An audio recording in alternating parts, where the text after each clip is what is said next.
প্রত্যেকটা মেয়েরই কিন্তু একটা স্বপ্ন থাকে তার নিজের একটা বাড়ি হবে, না বাবার বাড়ি না শ্বশুর বাড়ি, একান্তই তার নিজের একটা বাড়ি হবে। আলহামদুলিল্লাহ সেই স্বপ্নটা কিন্তু আমার পূরণ হয়েছে। এই তো আমারও একটা নিজের বাড়ি হয়েছে। তো আজকে আমি আমার সেই স্বপ্নের বাড়িতেই গিয়েছিলাম দেখতে কতটুকু কাজ হয়েছে আর কি। তো আমি ভাবলাম যে আপনাদের সাথেও একটু করে শেয়ার করি। আমার এই বাসায় মোট ৩টা রুম। তো এই তো প্রথমেই একটা রুমে ঢুকলাম। এখানে রুমটার সাথে কিন্তু একটা বেলকুনি আছে, সাথে কিন্তু অ্যাটাচড বাথরুম আছে। আর এই তো দেখতেই পাচ্ছেন, আর এখানে কিন্তু কমোড বসানো হবে, যার কারণে কিন্তু এই জায়গাটা ফাঁকা আছে। এরপরেই দেখাই আমার স্বপ্নের রান্নাঘর। প্রত্যেকটা মেয়ের কিন্তু আরেকটা স্বপ্ন থাকে, তার একটা সুন্দর সাজানো গোছানো রান্নাঘর থাকবে, যেখানে রান্না করতেও অনেক বেশি ভালো লাগবে। এই তো রান্নাঘরের পর আরেকটা কমন বাথরুম।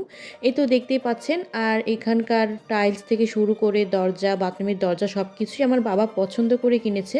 আমারও খুব পছন্দ হয়েছে ২ বাথরুমের টাইলস, তারপর দরজা। আর এই তো তারপরে কিন্তু আছে আরেকটা রুম, আর এই রুমটা কিন্তু বেশ বড়ই। আর সাথে অনেক বড় একটা বেলকুনি আছে। আমার কিন্তু বেলকুনি পার্সোনালি খুব বেশি পছন্দ। এই তো তারপরে আমি আরেকটা রুম দেখাই। এটা ড্রয়িং রুম। আর এই তো এখানে দেখতে পাচ্ছেন, এখানে বেশ কিছু টাইলস কিনে রাখা হয়েছে ফ্লোরে, তারপর রান্নাঘরে লাগানোর জন্য। এই বাসা অবশ্য আমার বাবা দেখাশোনা করে। সে যেহেতু অসুস্থ, যার কারণে এই বাসার কাজটা এখন অফ রাখা হয়েছে। তো ইনশাল্লাহ আমার বাবা সুস্থ হয়ে গেলে এই বাসার কাজটা আবার সে শুরু করবে, মানে দেখাশোনা করবে। এই তো তারপর চলে গেলাম ছাদে। আর আমার ছাদটা মাশাল্লাহ অনেক বড়। এই ছাদ নিয়েও আমার অনেক স্বপ্ন আছে। আমার ছাদ বাগান করার ইচ্ছা আছে, যদিও কতটুকু করতে পারবো জানি না। তবে দেখতে হলে আমার পেজে অবশ্যই আপনারা ফলো দিয়ে রাখবেন। তো এই তো ছাদে একটু ভিডিও করছিলাম, আর এখানে আমার ছেলে খুব দৌড়াদৌড়ি করছিল, যার কারণে বেশিক্ষণ থাকিনি, ছাদ থেকে নেমে পড়েছি। তো এখন যে পেঁপে গাছটা দেখতে পাচ্ছেন, এটা কিন্তু আমার বাড়ির পাশে একা একাই হয়েছে। তো মাশাআল্লাহ এত বেশি পেঁপে ধরেছে, আর আমরা যেহেতু সেখানে যাই না, যার কারণে আশেপাশের লোক এই পেঁপেগুলো নিয়ে যে তারা খায়।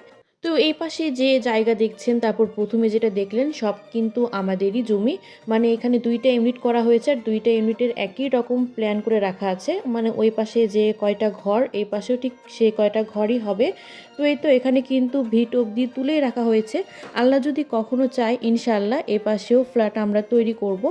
আমার বাসার মেন গেট কিন্তু এই তো দেখতে পাচ্ছেন এই সামনেই হবে। কিন্তু এখন এটা আপাতত অফ রেখেছে, মানে ইট দিয়ে গেঁথে রেখেছে। এখন সব কাজ শেষ হয়ে যাবে, তখন এই মেন গেটটা লাগানো হবে। তো আমার বাড়িটা আপনাদের কাছে কেমন লেগেছে, আর আজকের ভিডিওটা আপনাদের কাছে কেমন লেগেছে, অবশ্যই কমেন্ট করে জানিয়ে যাবেন।